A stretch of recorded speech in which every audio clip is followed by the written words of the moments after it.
কোন একজন নারী সে হয়তো পর্দা মেনটেন করে না, একটু হিপ হপ স্টাইলে চলাফেরা করে, তো সে ভাবলো যে না, আমি তো অনেক ভুল করে ফেলছি, আমি সংশোধন হব, আমি প্র্যাকটিসিং হতে চাই। তো এখন যখন সে আপনার কাছে আসছে নাসিহাত নেওয়ার জন্য, আপনি যদি বলেন যে তোমার এই করতে হবে, বোরকা ঝুলাইতে হবে, হাত মোজা পা মোজা, পারবে? এ বলবে আগে যা ছিলাম ভালোই ছিলাম। তাকে একটু একটু করে বোঝাতে হবে, মানে এই হেজাব এটা কেন, হ্যাঁ, কাভারিং আওরা এটা কেন কেন এটা করতে, এটা বেনিফিটটা আগে বুঝালেন যে Islam consider women as a queen, নারীকে ইসলাম কি হিসেবে কনসিডার করে?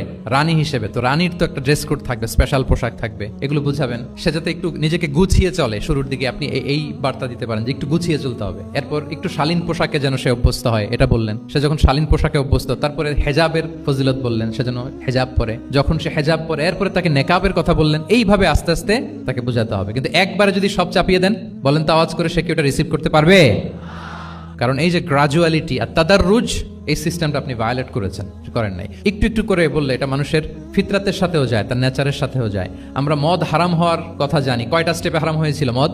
একবারে যদি বলা হতো বন্ধ করার সহজ হতো সাহাবাদের জন্য? হতো না। অনেকে আছে দেখবেন যে চেইন স্মোকার, তো যে চেইন স্মোকার আপনি যদি বলেন যে এটা হারাম, আজকেই তোমার বাদ দিতে হবে, হারাম, এটা খেতে পারবে না, পারবে? ও দুনিয়া সব বাদ দিতে পারবে, সিগারেট বাদ দিতে পারবে না। তো তারে কি করতে হবে? ফ্লেক্সিবিলিটি দিতে হবে, যে আস্তে আস্তে ছাড়েন।